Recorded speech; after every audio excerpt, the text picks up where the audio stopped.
Welcome to Roots and Garden Secrets. What if the most useful plant your family ever grew was pulled off the shelf not because it stopped working, but because it worked too well and cost the seed companies nothing after the first sale? I have spent decades researching forgotten food crops, tracking down old records, old catalogs, and the letters farming families left behind. What I found is not a mystery, it is a pattern, and once you see it, you cannot unsee it.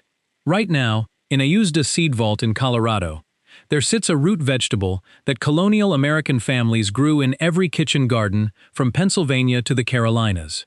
It comes back every year from roots left in the ground. Pull it in October and bite into it raw, and it tastes exactly like a crisp apple and wildflower honey pressed together underground. No store sells it. No nursery stocks it. Not because it stopped producing, but because you only ever needed to buy it once. Hold on to 3 numbers as we go through this countdown. Number 15 is an American chicken breed that fed entire families off kitchen scraps and yard forage alone, now critically endangered with only a few hundred breeding birds left in this country. Number 7 is the exact moment Congress handed seed companies the legal right to own the varieties your grandparents grew freely. And number 2 is that root in the federal vault right now, the one that tastes like apple and honey, waiting for someone to grow it again. None of this disappeared because it failed. Every item on this list was quietly removed because someone found a way to sell you a version of it at a price you never needed to pay. I am Robert Callahan. Subscribe, ring the bell, and if anything here connects to what your family once grew, hit that like button. Let us get into it. Number 26. Your great-grandmother had a plant growing in the shadiest corner of the yard where nothing else would take hold, and it fed her family fresh greens from March straight through October every single year without replanting once. It was called Good King Henry, and you cook it exactly like spinach. The same crown came back every spring on its own, hardy down to USDA Zone 3, surviving winters across most of this country without any help from you. The seed companies dropped it around 1955 because there is no profit in a plant you only buy once. Here is what the catalogs never told you. Soak the seeds 24 hours before planting, let the root system build through the first year without heavy harvesting, and from year 2 onward, that one shady corner keeps your family in greens most of the year. Cornell Extension still lists it. 1 packet, 1 corner, greens for life. They just stopped selling it. The next one they did something far more deliberate to. Number 25. My grandfather Earl saved his best corn ears every fall and never once bought corn seed his entire life. He grew Bloody Butcher, an open-pollinated corn that ground into meal, fed the chickens, and dropped seed for next year off the same ear. Then in 1930, Henry Wallace commercialized hybrid corn through Pioneer Hybrid, and by 1960, almost no farmer in this country grew a corn that came true from its own kernel. The Federal Germplasm Bank still keeps the old varieties, and Southern Exposure Seed Exchange still sells them. I want to be straight with you here, because this is where most homestead content skips the honest part. Saving corn seed properly requires at least 100 plants and 1 to 2 miles of separation from any other corn. For most people on smaller lots, buy open-pollinated seed from a trusted source every few years, instead of every single season. You are still winning. That is the corn that feeds a whole homestead. The next one feeds your soil for free. Number 24. Your great-grandfather rotated cowpeas into his corn ground every season and never paid a fertilizer bill in his life. A cowpea pulls nitrogen directly out of the air and fixes it into the soil through its roots, doing naturally what a bag of ammonium nitrate tries to do chemically. What most people do not know is that ammonium nitrate fertilizer started as a wartime explosive, redirected into farm sales in 1947, when the factories needed a new customer. Clemson University still trials the old varieties today. 1 packet feeds your family and rebuilds your ground at the same time. No bill for either. That legume feeds the dirt. The next one fed the breadbasket of an entire nation. Number 23. In 1874, Mennonite immigrants walked into Kansas with turkey red wheat seed in the pockets of their coats, and that grain fed the American plains for 80 years. Families grew a quarter acre and ate bread all winter from seed that came true every fall. Then the Plant Variety Protection Act of 1970 let seed companies patent grain varieties, and by the late 1970s a farmer saving his own wheat seed could face a lawsuit. Turkey red almost vanished. The Kansas Wheat Commission and millers like Heartland Mill brought it back in the early 2000s. Today it grinds into a bread flour the store charges $9 a loaf for. 1 pound of saved seed plants a full row and gives you flour and next year's seed in a single harvest. That is what wheat used to do before someone decided the seed you grew should belong to them. Now they even got you paying for the water falling out of the sky. Number 22. Every farmhouse from Earl's generation had a cistern under the porch or a barrel at the downspout, and the family drank, cooked, and watered the garden off rain the sky sent for free. Then rural water utilities spread through the 1950s and 60s. The meter took over, and now the store charges $1.50 for a plastic bottle of what lands on your roof every storm. Texas A&M Extension still publishes the plans at no cost. A 500-gallon barrel off a shed roof waters a full garden through July. 2 things you do not skip: a first flush diverter and a screened lid. Check your county regulations before using collected rainwater for drinking. The sky charges no bill. That is water-free. The next one is milk-free. Number 21. A single Nubian doe on a quarter acre gives a family a full gallon of milk every day for 10 months. Off pasture, browse, and kitchen scraps. She kids every spring. One more animal, more milk, meat if that is your choice. Grocery chains consolidated dairy supply through the 1950s and 60s, and the backyard milk goat went from food source to hobby. I will be straight with you. A milk goat ties you to twice-a-day milking with no days off. That is the honest reality. But she eliminates your dairy bill completely and hands you a kid every spring at no cost. That was their milk. The next one was their cooking fat. Number 20. Your great-grandmother rendered a full year of cooking fat off one hog every November and never bought shortening in her life. A single hog yields 30 to 40 pounds of leaf lard that keeps a full year in a cool cellar. Then, in 1911, Crisco called hydrogenated cottonseed oil cleaner and more modern than lard. And by the 1950s, an entire generation had grown up never seeing fat come off an animal. Here is what the commercials never corrected. USDA nutrition data has since reversed itself. Lard is not the villain it was made out to be. A hog fed on kitchen scraps costs nothing beyond what you were already throwing away. That is the fat. The next one is the sugar, number 19. Before cane sugar refiners took over the American table in the late 1800s, half the South and the entire Appalachian Range grew sweet sorghum, a cane you crush and boil into a dark molasses-style syrup that sweetened everything for a full year from one harvest. 1 acre gives roughly 100 gallons of syrup. The community sorghum mill was the fall social event of the county. Then the big sugar consolidations of the early 1900s shut those mills down one by one, and by 1970 you could not find a working press within 100 miles of most towns. Muddy Pond sorghum in Tennessee still runs the old way today. One seed packet grows a backyard bed, and small batches can be pressed by hand. Sorghum on your morning grits, free, forever. That is sweet. What comes next is even sweeter and even more forgotten. Here is something I want you to sit with before we go further.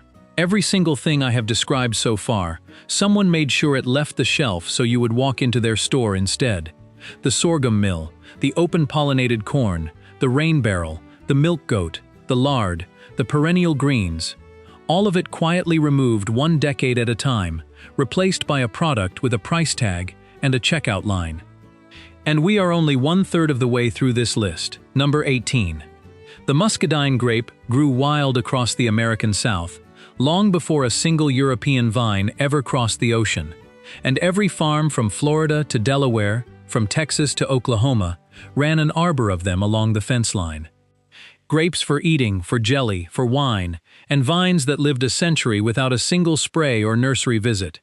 Here is what the wine industry never advertised: Pierce's disease, The infection that kills European grape varieties across the entire South does not touch muscadine, not even slightly.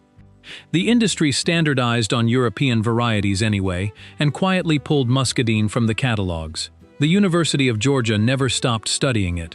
One critical detail before you plant. Not every muscadine cultivar pollinates itself. A female variety planted alone gives you flowers and no fruit. Start with a self-fertile variety like Carlos or Alachua. Each vine needs at least 20 feet of trellis, pruning every February through early March, and soil pH between 6.0 and 6.5 using dolomitic lime specifically for the magnesium content.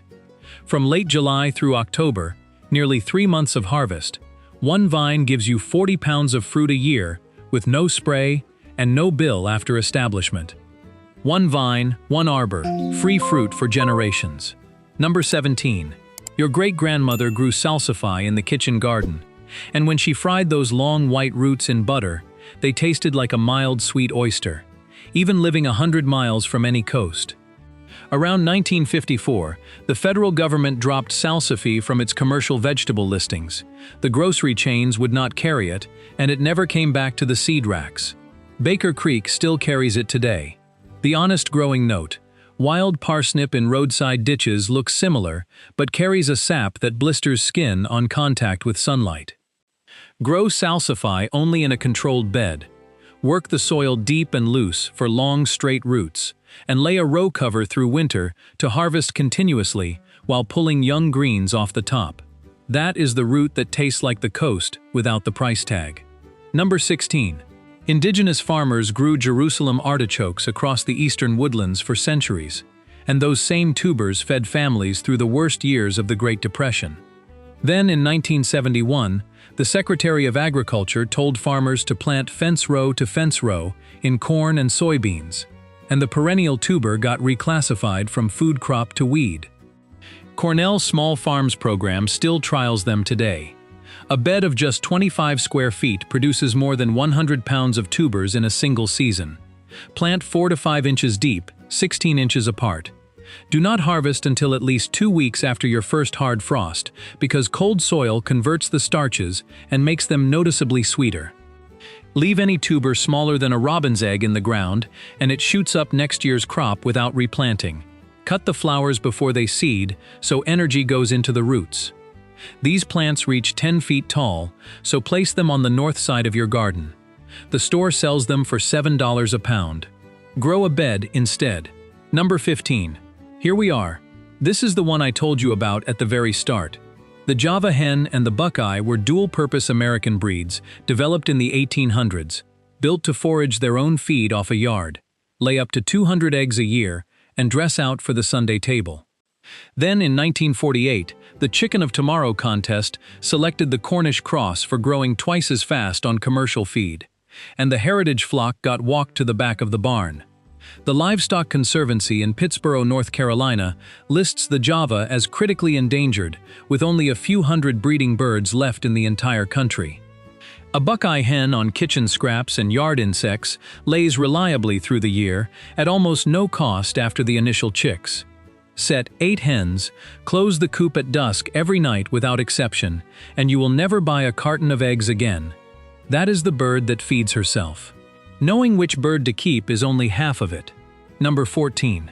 The first laying flock I put together on my own, I forgot to shut the coop door one night in April. A fox got through before sunrise and took half my pullets. When I told my grandfather Earl, he did not say a word. He handed me new hinges and a hasp and asked quietly, "You learned it now?" I had. Penn State Extension confirms a heritage hen on good rotating pasture forages 60 to 70% of her own feed, dropping your feed bill to almost nothing. Close the coop every evening at dusk. Rotate the run across fresh ground. Kitchen scraps every evening, a handful of cracked corn in the morning. That is the whole system. The store charges $4.50 for a dozen eggs. Your 8 hens give you that dozen every single day. You will lose birds at some point. Everyone does. Lock the door. Number 13. I grew up watching my grandfather Earl keep 3 colonies of bees behind the smokehouse, a practice his own grandfather started in 1895, and never abandoned.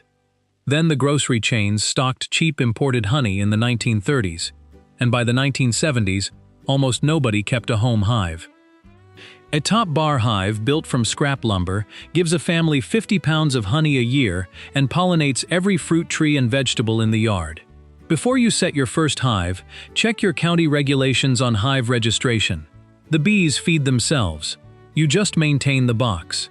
The next sweetness comes from a tree growing wild in your county right now. Number 12. Almost everyone thinks of maple when they hear tree syrup, and almost nobody remembers that black walnut, box elder, and river birch all produce sap you can boil down exactly the same way. Native families and early Vermont settlers tapped birch as regularly as maple. The commercial syrup industry standardized on sugar maple, and the other three quietly dropped off the map. Cornell and the University of Vermont Maple Program both confirm all three work. One mature black walnut in February gives roughly 2 gallons of sap every day for about 2 weeks, when days climb above 40 degrees and nights still freeze. The boil-down ratio is 40-1. Free sugar off a tree you did not plant, with no bill at the end of it. Number 11. The pawpaw is the largest fruit native to North America, growing wild from Kansas to the Atlantic coast. Tasting like a mango and a banana had a relative who grew up in Ohio. The commercial industry never solved the shipping problem. A ripe pawpaw bruises within a day of picking and cannot survive the supply chain. So it never reached the grocery aisle, and within a generation the tree was forgotten. Kentucky State University runs the only full pawpaw breeding program in the country. One tree produces 50 pounds of fruit a year for 40 years. Do not eat the skin or the seeds, only the flesh. Plant one at the edge of the yard and collect free fruit every September for the rest of your life. That is the fruit. The next entry is how your great-grandmother kept it all winter long. Number 10. Every farmhouse from my grandfather Earl's generation had a root cellar dug into the north-facing slope of a hill. A stone-walled room holding a steady 40 degrees Fahrenheit year-round, with no electricity and no monthly bill. Potatoes, cabbage, carrots, apples, and winter squash went in during October and came out feeding the family through April. Then rural electrification finished in 1947. The chest freezer arrived in the 1960s, and the root cellar got boarded up and forgotten. Here is what that trade actually cost you. The average chest freezer runs roughly $100 a month in electricity, and the moment the power goes out, everything inside starts a clock. A root cellar costs nothing to run and keeps your winter food regardless of what the grid is doing. Rodale still publishes the construction plans. Dig into a hillside so the earth does the insulating work, and never skip the ventilation, because a sealed cellar with no airflow rots the entire crop within weeks. Get the airflow right, and that cellar keeps your winter food month after month with no bill. That is cold storage. The next skill kept food without cold at all. Number 9. Your great-grandmother put up a full year of cabbage, cucumbers, and green beans in stoneware crocks, with nothing but salt, water, and thyme. What came out after 3 weeks in the cellar was lacto-fermented food that fed her family through every winter she lived. Cabbage, salt, a crock, 3 weeks. That is genuinely the entire method. Home economics taught fermentation into the 1960s, then those classes were cut from public schools between 1968 and 1978, and within one generation, the skill vanished from American kitchens. Cornell University and the USDA both publish safe fermentation guides online at no cost today. The one rule you do not bend on: the brine must cover every piece of vegetable completely, with no surface exposed to air, because oxygen is where mold enters. Keep it submerged, and the natural bacteria do the rest. The store charges $9 for a jar of artisan sauerkraut made from the same cabbage and salt you already have. Every jar on that shelf is something you can produce for pennies. That is food kept without electricity, without refrigeration, and without a single bill. Number 8. A hybrid seed will not come true from its own saved seed. That is not an accident. It is the design. You buy it again every spring, every single year. An open-pollinated variety works entirely differently. Let the pod dry on the plant, shell the seeds, Store them in a glass jar in a cool, dry place, and plant again next April. Same plant, same flavor, same yield, zero cost after the first packet. Here is the storage science most guides leave out. The sum of your storage temperature in degrees Fahrenheit and your relative humidity as a percentage should never exceed 100. 50 degrees and 50% humidity holds seed viable for 5 years.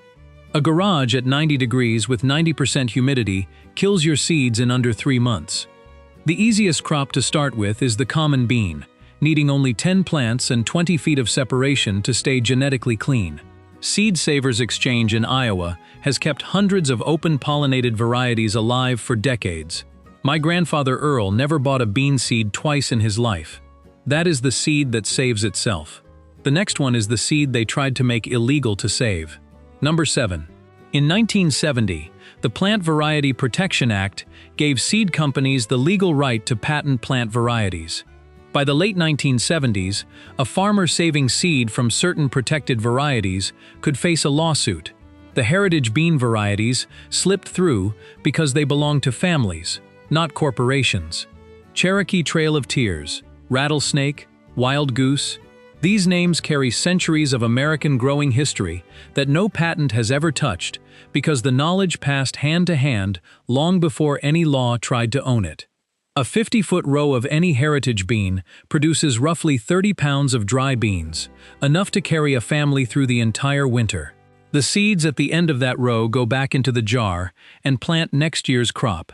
Southern Exposure and Seed Savers Exchange both carry every one of them. The store charges $3 a pound for the exact same bean. One packet, grown out properly, feeds your family and replants itself indefinitely. They tried to make you rent your own food. The bean said no. The next thing rebuilds the ground those beans grow in. Number 6. My grandfather Earl grew comfrey in the corner of his garden from the time he was a young man until the day he could no longer hold a trowel, and in all those decades, he never once bought a bag of fertilizer. Cornell Cooperative Extension and Penn State Extension both document why comfrey roots go 6 to 10 feet straight down into subsoil, pulling minerals from layers vegetable roots cannot reach and concentrating them into leaves you harvest at the surface. Lay those leaves around your tomatoes and fruit trees, and you are delivering a slow-release mineral feed at no cost. One critical detail: choose Bocking 14 specifically, not common comfrey. Bocking 14 is a sterile cultivar that does not self-seed, produces 30% more leaf mass, and according to Penn State research, a single mature plant yields 15 to 25 pounds of biomass per season, enough to fully fertilize one fruit tree on its own. For liquid fertilizer, fill a 5-gallon bucket halfway with chopped leaves, top with water, cover loosely, and ferment 2 to 4 weeks until the liquid turns dark brown. Dilute 1 part concentrate to 10 parts water before applying. Undiluted, it burns roots. 2 warnings you do not skip. Never plant comfrey inside your vegetable beds because any root fragment left behind will resprout and cannot be removed. And the comfrey tea is strictly for the garden. Do not drink it. Pyrrolizidine alkaloids damage the liver. Bocking 14 cuttings run $5 to $10 each through edible acres or strictly medicinal seeds. That is free fertilizer from a plant that lives 20 years and asks nothing after the first season. Now here is the entry that makes everything else on this list perform at its full potential. Number 5. Every plant I have described, every seed you save, every fruit tree your comfrey feeds, every heritage hen scratching the ground, all of it performs at a fraction of its potential if the soil underneath is dead. Your grandparents did not till every spring because they did not have a rototiller. They covered the ground, layered it, and left the biology underneath intact. Research from Texas A&M AgriLife Extension and Oregon State University Extension has confirmed what those old gardens already proved. Tilling destroys the mycorrhizal fungal network that helps plant roots absorb water and minerals 50 to 100 times more effectively than roots working alone. It drags dormant weed seeds from deep in the soil up to the surface, where they germinate by the millions. And repeated tilling creates a hardpan layer that blocks drainage over time. What your great-grandmother did without naming it is what gardeners today call lasagna gardening or sheet mulching. Here is the method. Mow the grass as close to the ground as possible. Lay overlapping cardboard sheets across the entire area with edges overlapping 4 to 6 inches, and wet it thoroughly. Then layer 4 parts brown material, dry leaves, straw, or wood chips to every 1 part green material, grass clippings, vegetable scraps, or animal manure. Build to 18 to 24 inches deep and cap with 2 to 6 inches of finished compost. Plant the same day or let it break down over winter. The results are documented and consistent. Year 1, these beds need roughly 30% less watering. Year 2, weed pressure drops 70 to 80%. After 3 seasons, earthworm populations run 5 to 10 times higher than tilled ground of the same size. One honest note, the same one Texas A&M includes in their own research. Year 1 yield will likely be lower than a freshly tilled bed. That is real, but it is an investment, not a failure. From year 2 onward, the living soil wins every time. That is the foundation everything else on this list is built on. The next 4 entries are the crown of everything we have covered. Number 4. Your great-grandmother kept thyme, sage, rosemary, oregano, mint, chamomile, and lemon balm along the kitchen door and cooked out of that bed every night for 40 years, without buying a single plastic clamshell from any grocery store. Home economics taught the kitchen herb garden into the early 1970s. Then those classes got cut one district at a time, and within a generation the herb bed went from a standard part of every yard to something people drove to a specialty store to buy by the sprig. This is not medicine. It is flavor. It is kitchen dignity. And it is a bill the store has been collecting from you for decades that you never needed to pay. 1 seed packet, 1 sunny corner, herbs for 10 years from the same plants. Number 3. A 100-foot row of Kennebec potatoes grown from seed stock you saved will give your family roughly 200 pounds to carry through the winter, out of ground you were not using, for about $20 of seed potatoes in the spring. My grandfather Earl called the potato the crop that never lets you down. When agriculture classes were cut through the mid-1970s, an entire generation lost one specific piece of knowledge most people never think about: how to cure a freshly dug potato. Curing means setting your harvest in a cool, dark, slightly humid space for 2 weeks right after digging. The skin thickens, surface cuts seal themselves, and the potato stores for months rather than weeks. Skip that step, and your harvest begins rotting before winter is half over. Maine Potato Lady and Fedco seeds both carry the old heirloom varieties. $20 of seed potato in the spring, cured and stored correctly, feeds your family through the coldest months. Now we are at the very top of this list.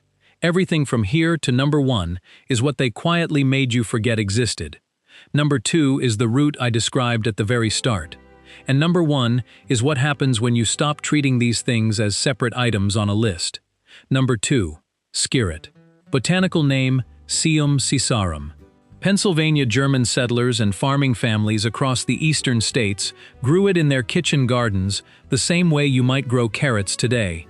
Pull it from the ground in October and bite into it raw, and it tastes exactly like a fresh apple and a spoonful of wildflower honey pressed together into a root. Emsta, that is what it actually tastes like. It appeared in seed catalogs until around 1902, then was quietly dropped. Not because it failed, but because it is a perennial. You plant it once, divide the root crown at harvest each year, and never buy seed again. No business model in a crop like that. It prefers loose sandy loam, but tolerates damp ground better than most root vegetables. Trench the bed deeply before planting, so roots form long and straight. Harvest from late fall through early spring, because the moment the plant breaks dormancy, the roots lose their sweetness almost immediately. Divide the crown at harvest, to multiply your bed at no cost. Deer do not touch it. Pest pressure is almost non-existent. Baker Creek carries it again now, and the USDA National Plant Germplasm System has kept the seed in their vault, because almost no one in the commercial market bothered to. One safety note: wild parsnip in roadside ditches looks similar but carries a sap that causes serious skin burns on contact with sunlight. Grow skirret only from a known source in a controlled bed. And number 1 is not a plant at all. Number 1 is every root, every row, every hen, every hive, and every jar standing together in one yard at the same time, feeding one family. The perennial greens along the kitchen door, and the sorghum out back. 8 hens in a coop that closes at dusk, and the Nubian doe on the lot line.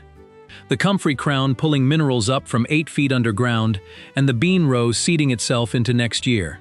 The root cellar under the porch, the crock of sauerkraut on the shelf, the pawpaw tree at the edge of the woods, the black walnut tapped in February, the seed jar in the pantry, the top bar hive in the corner of the yard.